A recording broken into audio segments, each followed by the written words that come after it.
Okay, तो हमारा second part में हम मर्टन सर्कल के कुछ और चीज़ें डिस्कस करेंगे जो हमको एनालाइज करनी है। कुछ और चीज़ें एनालाइज करेंगे। एक पहला आपका जो सारे आपके फोर्सेस की वैल्यू निकल गई। यहाँ पर मैं क्या करता हूँ, फ्रिक्शन फोर्स और आपका नॉर्मल रिएक्शन फोर्स हमने निकाला।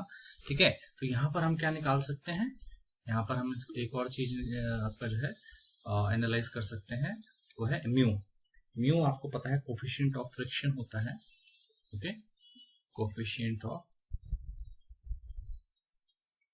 फ्रिक्शन, तो इसकी वैल्यू कितनी होती है, 10 बीटा। आपने पढ़ा हुआ फ्रिक्शन में, मैं यहाँ पर ज्यादा एक्सप्लेन नहीं करूंगा इस पॉइंट को। ठीक है, तो उस आप 10 बीटा को F अपॉन N भी लिखते हो, ये आपका फ्रिक्शन में पढ़ा होगा आपने, मैं इसको भी आपका ज्यादा इलैबोरेट नहीं करूंगा। तो आप इसको आपका इस सेंस में लिख सकते हो। अगर आप F की वैल्यू देखोगे तो एफ सी साइन एल्फा, अगर मैं थोड़ा सा ऊपर ले जाता हूँ, आपको अपनी वैल्यू याद दिलाता हूँ, ये देखो f c sine alpha minus plus f t cos alpha. F c आपका जो है एफ की वैल्यू है, एफ सी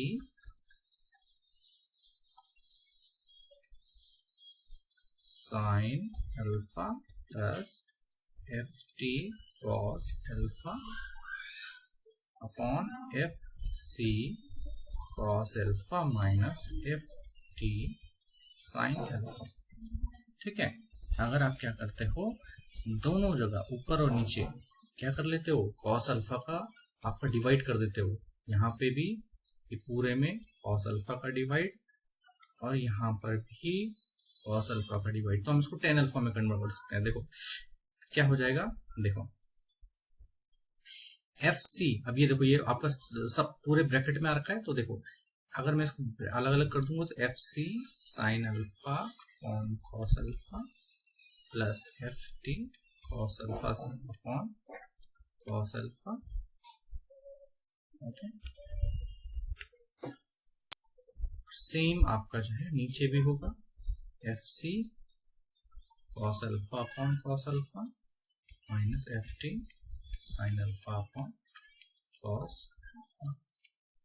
ओके, तो कॉस अल्फा से cos alpha cancel, cos alpha से कॉस अल्फा कैंसिल, तो नीचे ऊपर क्या वैल्यू आ जाएगी आपका जो है म्यू की वैल्यू आ जाएगी। देखो f c 10 alpha plus f t upon f c minus f t 10 alpha.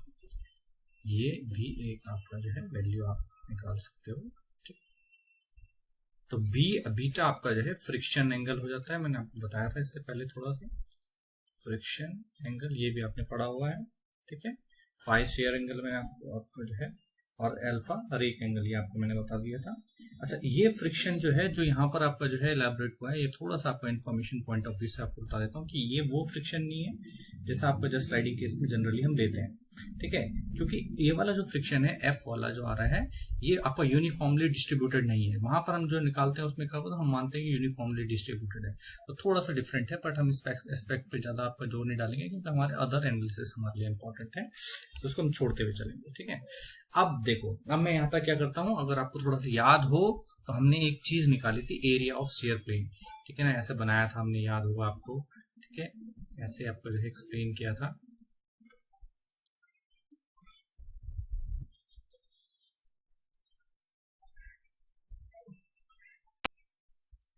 ठीक है, नीचे रख लेते हैं इसको। मैं 3D व्यू बना रहा हूँ कटिंग वाले प्रोसेस का। ठीक है ना, तो 3D में अगर आप बनाओगे तो कुछ ऐसा दिखेगा वो।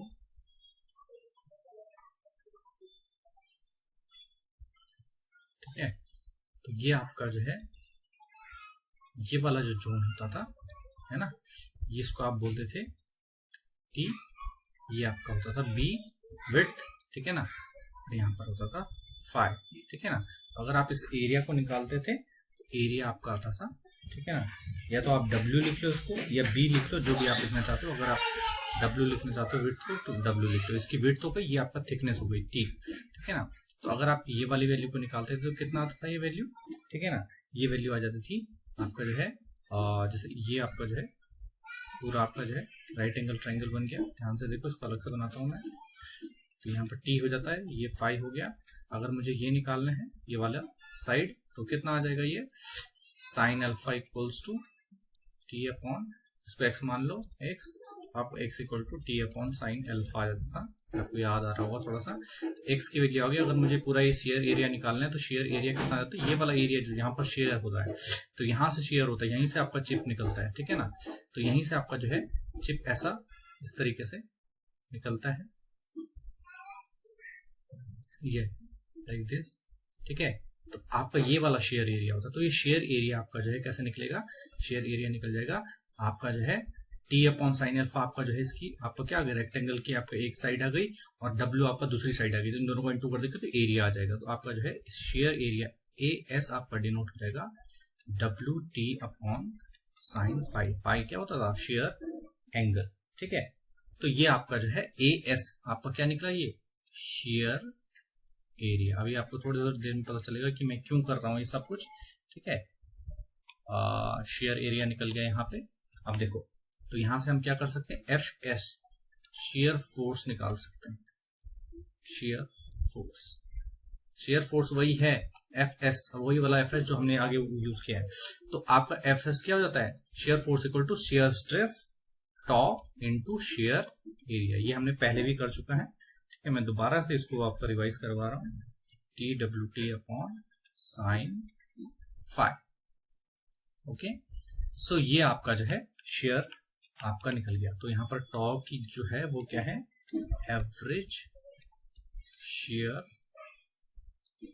Stress in the shear plane. Okay, W आपका विड्थ ऑफ कट हो गई, विड्थ ऑफ कट जो हमने अभी आपको जो है डायग्राम में दिखाई। और T आपका अनकट चिप थिकनेस इसे कहते हैं, जो आपका चिप कटा नहीं, uncut chip thickness. Okay, so ये है आपका जो है पॉइंट। अच्छा, तो अब देखो क्या होगा कि आप क्या कर सकते हो, यहाँ पे दो आपका वैल्यूज आपका जो है यहाँ पर निकाल सकते हो। कौन कौन सी यहाँ पर आप निकाल सकते हो, आपने जैसे आपका शेयर फोर्स की वैल्यू निकाली, वैसे आप नॉर्मल शेयर फोर्स की वैल्यू निकाल सकते हो। कैसे, देखो आप क्या कर सकते हो यहाँ पे, जैसे आपका जो है शेयर स्ट्रेस क्या होता है, शेयर स्ट्रेस इक्वल्स क्या होता है, shear force upon share area. तो वैसे ही नॉर्मल शेयर स्ट्रेस क्या होगा, ठीक है, नॉर्मल शेयर स्ट्रेस, या आप नॉर्मल स्ट्रेस बोल दो इसको सीधा, ठीक है ना। ये शेयरिंग के लिए रिस्पॉन्सिबल है तो आप नॉर्मल शेयर स्ट्रेस कह सकते हो। वैसे आपका नॉर्मल स्ट्रेस जिसको आप सिग्मा से डिनोट करते हो, सोम में आपने पढ़ा होगा, सो क्या लिख सकते हैं, n s upon a s. यहां से क्या आ सकता है, एन एस की वैल्यू आ सकती है सिग्मा इंटू ए एस, ठीक है। ए एस कितना, ए एस मतलब शेयर एरिया, सिग्मा इंटू डब्ल्यू टी अपॉन साइन फाई। तो यहां से आपने क्या कर लिया, यहां से आपने एनएस की वैल्यू निकाल दी इन टर्म्स ऑफ स्ट्रेस, ठीक है। जहां पर आपका जो है सिग्मा जो है इसको बेसिकली आपका मीन नॉर्मल स्ट्रेस बोला जाता है, क्योंकि हम आपका जो मीन क्यों लेते हैं कि ताकि आपको ओवरऑल हम सेम मान सकें, शेयर प्लेन के अंदर जो मीन नॉर्मल स्ट्रेस है। ओके, अच्छा ठीक है, ओके। अब क्या करते हैं, अब यहाँ पर थोड़ा सा दिमाग लगाने वाली बात है। यहाँ पर पहले मैं लिख रहा हूं और मैं आपको समझाऊंगा कि वैल्यू आई कैसे। हम क्या कर सकते हैं, एफ सी और एफ टी कटिंग फोर्स और थ्रस्ट फोर्स को, ठीक है, कटिंग फोर्स और थ्रस्ट फोर्स कौन से वाले हैं, रेड वाले। अब देखो मर्चेंट सर्कल वापस ले जा रहा हूं, देखो रेड वाले, देखो रेड वाले फोर्स जो हैं, रेड वाले फोर्स, इनको मैं एफ एस और एफ एन मतलब सॉरी नॉर्मल शेयर स्ट्रेस और आपका शेयर स्ट्रेस की फॉर्म में लिख रहा हूं।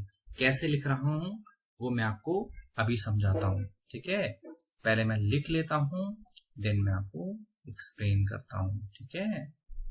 ओके, यहां पर देखो एफ सी को हम लिख सकते हैं f S cos phi plus N s cos sorry sine phi, और इसको लिख सकते हैं हम n s cos phi minus f s sine phi. अब आप बोलोगे सर ये वैल्यू आई कहां से, हमें ये समझाओ कि वैल्यू आई कहां से। तो अभी देख लेते हैं हम कि ये वैल्यू आई कहां से। मैं क्या करता हूँ, इस डायग्राम को, जो मर्चेंट सर्किल वाला डायग्राम, इसको मैं थोड़ा सा यहाँ पे बनाता हूँ कुछ पोर्शन कौन सा वाला, शेयर आपका फोर्स वाला FS, और ये मैंने बनाया NS, तो NS और ये बनाया, और यहाँ पर ये फाई आ गया। ठीक है, तो अगर ये फाई होगा, ठीक है, तो ये कितना हो जाएगा 90 माइनस 5, और तो ये इसलिए कितना हो जाएगा 5 हो जाएगा। ठीक है ना, समझ गए होंगे कैसे, क्योंकि ये आपका 90 है। ठीक है, तो ये 5 होगा, तो ये वाला एंगल जो है यहाँ पे 90 माइनस 5 होगा, 90 माइनस 5, अरे टोटल 90 है, तो आपका जो है 90 माइनस 5 माइनस 90 में से अगर माइनस करेंगे तो ये 5 आ जाएगा। इस तरीके से आपने निकाल लिया। तो अब मैं क्या करूंगा, अगर मैं FS के कंपोनेंट करूंगा तो FS का एक कंपोनेंट कहाँ आएगा, यहाँ आएगा। ठीक है, ये आएगा FS cos फाई, जिसके साथ एंगल होता है वो हमेशा वाला कंपोनेंट क्या होता है, हमेशा FS cos वाला होता है, और जो एक ऊपर वर्टिकल वाला कंपोनेंट आएगा, वर्टिकल वाले कंपोनेंट में क्या आ जाएगा FS sin फाई, दो कंपोनेंट। अब NS वाला कंपोनेंट, NS को अगर मैं क्या करूं, NS को करूं, तो NS का जो है साइन वाला कंपोनेंट NS sin फाई इधर आएगा, और जो आपका कॉस वाला कंपोनेंट है, क्योंकि देखो फाई वाला का है कॉस के साथ आता है। ठीक है ना, NS cos फाई, इस तरीके से हम इसे कंपोनेंट में तोड़ सकते हैं इन दोनों फोर्सेस को। तो देखो ये दोनों फोर्स क्या हो रहे हैं, हॉरिजॉन्टल डायरेक्शन में, एक डायरेक्शन में, हॉरिजॉन्टल डायरेक्शन में एक ही डायरेक्शन में, मतलब अपोजिट नहीं है हॉरिजॉन्टल एक्सिस में। ठीक है, तो ये दोनों आपस में जुड़ जाएंगे, और ये दोनों आपस में जुड़ के आप जो है किसको बना रहे हैं, कटिंग फोर्स को बना रहे हैं। देखो मैं ध्यान से दिखाता हूँ, आप यहाँ देखो वापस, कटिंग फोर्स की डायरेक्शन कहाँ है, मर्चेंट सर्किल में, कटिंग फोर्स की डायरेक्शन आ रही है हॉरिजॉन्टल में। तो ये इसका जो FS का जो आपका जो है cos फाई वाला है, और NS का जो sin फाई वाला है, वो दोनों जुड़ के FC को बनाते हैं।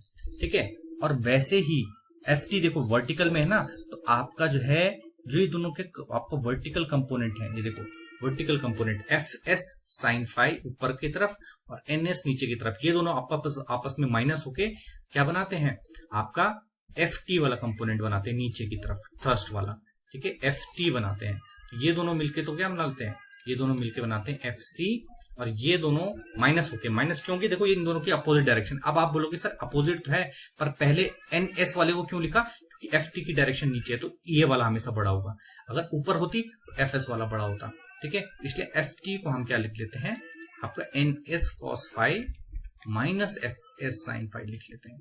ठीक है, और इन दोनों का सम लिख लेते हैं। ठीक है, तो अब मेरे हिसाब से ये आपको समझ में आया होगा कि ये ऐसे क्यों लिखा जा रहा है, तो ये मैंने रिजॉल्व करके आपको एक्सप्लेन कर दिया। ठीक है, ये आपके वैल्यूज इन दोनों की आ गई। ठीक है, अब देखो, अब मैं एक और आपका जो है टर्म यहां पर एक्सप्लेन करूंगा। ठीक है, एक्सप्लेन क्या करूंगा, देखो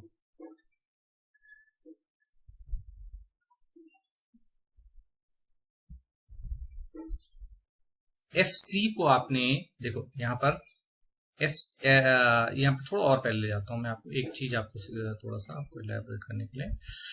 देखो यहाँ पे मैंने NS निकाला है, जो NS की वैल्यू कितनी आ रही है, FC sin फाई और FT cos फाई, ये निकाली थी हमने। ठीक है ना, ये पूरा आपको समझाया था कैसे निकाली थी। यहाँ पर आपका जो है, जो NS है उसको आप लिख सकते हो, एक और वैल्यू लिख सकते हो, FS tan phi plus beta minus alpha. अब ये कैसे लिख सकते हैं, मैं आपको दिखाता हूं। ठीक है, आप यहां जाओ, इस वाले डायग्राम में, FS वाले डायग्राम में जाओगे, तो आपका जो AEC ट्रायंगल में जाओ। AEC ट्रायंगल कौन सा है, AEC ट्रायंगल ये वाला है।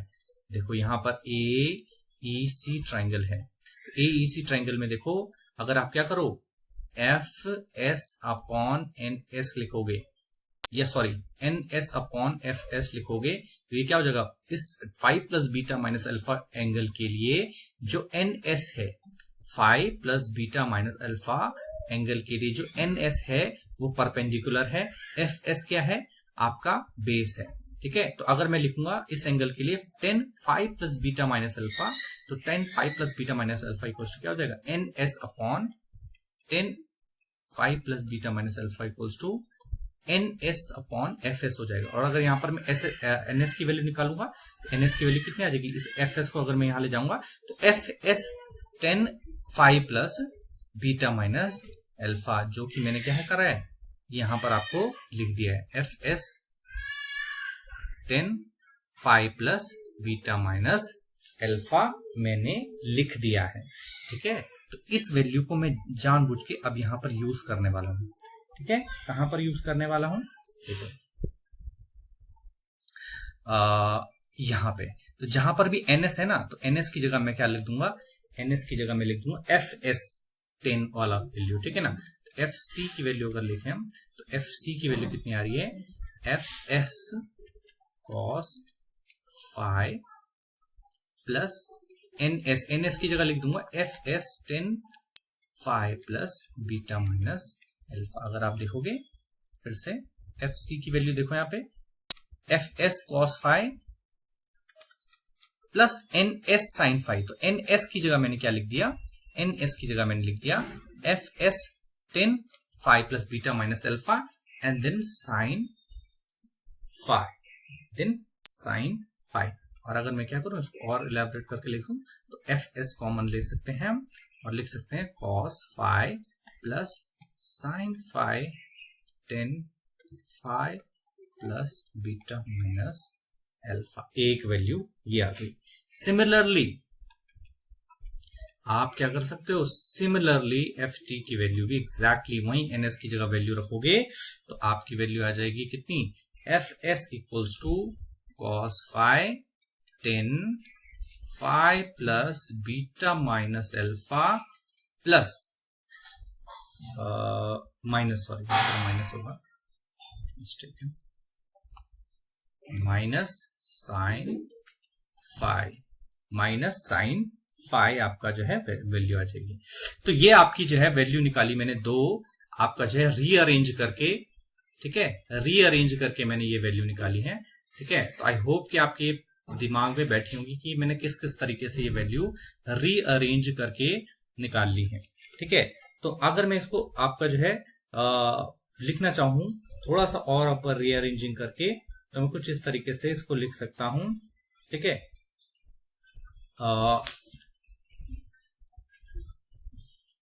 इसको आप सिंपल वे में अगर आप लिखना चाहो तो आप लिख सकते हो क्या, F C equals to F S cos beta minus alpha upon cos phi plus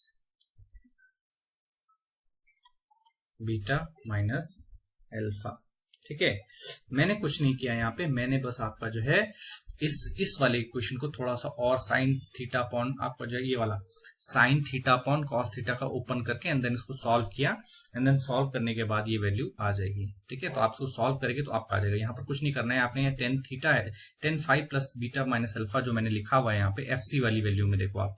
ठीक है, इसको आप sine phi plus beta minus alpha आपका जो है upon cos phi plus beta minus alpha इसमें लिख सकते हो। ठीक है, तो cos phi plus beta minus alpha आपका एलसीएम लेके इस वाली साइड चला जाएगा। ठीक है, तो आप फिर उसको सॉल्व करोगे तो आपकी सेम वैल्यू आ जाएगी जो मैंने आपको नीचे लिखी है। तो आप इसको सॉल्व कर लेना, मैं यहाँ पर इसको एक्सप्लेन नहीं कर रहा हूँ। सेम दूसरे वाले केस में भी होगा, 10 को आपने बस sine theta upon cos theta वाली फॉर्म में लिख लेना है एफ सी और एफ टी दोनों के टाइम में, तो आपका जो है ये वाला वैल्यू निकल के आ जाएगा। ठीक है, ओके, तो यहाँ पर एक्सप्लेन नहीं कर रहा हूं मैं उसको, जस्ट आपका जो स्मॉल मैथमेटिकल आपका ट्रांसफॉर्मेशन है तो इसलिए यहाँ पर। तो अगर मैं एफ एस की वैल्यू लिखूं यहाँ पे, तो एफ एस की वैल्यू कितनी आती थी, टॉ डब्ल्यू t upon sine phi into cos beta minus alpha upon cos phi plus beta minus alpha. Okay, so आपका जो है ये, इसको आप सीधा ऐसे लिख सकते हो, एफ सी टॉ डब्ल्यू t cos beta minus alpha upon sine phi cos phi plus beta minus alpha. Okay, so ये वैल्यू आपकी एक आ जाएगी। ठीक है, एंड देन उसके बाद आपका एफ टी, इसी किस सेंस में आपका वैल्यू आएगी टॉ डब्ल्यू टी कॉस, सॉरी यहाँ पर कॉस की जगह साइन आएगा, आप चेक कर लेना जब आप वैल्यू निकालोगे तो आपको मिल जाएगा। ठीक है, sine phi cos phi plus beta minus alpha. Okay okay, so guys आपका जो है ये रिलेशनशिप बिल्डअप हो गया एफ सी और एफ टी के लिए। इसके अलावा आपका जो है एक रिलेशन आपका शेयर एंगल रिलेशनशिप आता है, जो मिनिमम आपका कटिंग फोर्स के केस में आता है, मिनिमम एनर्जी प्रिंसिपल के बेस पे, जिसमें आपको मैंने वो आपको मैंने एक्सप्लेन किया है क्लास में। Phi equals to 45 degree plus आपका alpha by 2 plus beta by 2 minus beta by 2, ये वाला आपका जो है रिलेशन में एक्सप्लेन कर चुका हूँ। ठीक है, तो आपका जो डिफरेंट डिफरेंट थ्योरीज के हिसाब से आपका जो है वो एक्सप्लेन किया गया था, वो आपका मैंने बुक में भी मेंशन किया था, तो वो आपका जो है बुक में प्रेजेंट है। ठीक है, तो आप उसको बुक से आपका जो है देख लें। ठीक है, वो मैंने एक्सप्लेन कर दिया। ओके ओके, तो मर्चेंट सर्कल डायग्राम यहीं तक है। इसके अलावा 2-3 जो रिलेशन है वो मैं ऑलरेडी क्लास में डिस्कस कर चुका हूँ, तो ये वाला पोर्शन जो है थोड़ा डिफिकल्ट पोर्शन जो आपको समझने लायक था मेरे हिसाब से, मैं एक्सप्लेन कर चुका हूँ। आफ्टर दैट जो है अदर न्यूमेरिकल्स हम मर्चेंट सर्कल के बेस पे देखेंगे, वो हम इसके अंदर इंक्लूड करेंगे, तो वो नेक्स्ट वीडियो में मैं इसको कवर करूँगा। Okay, thank you.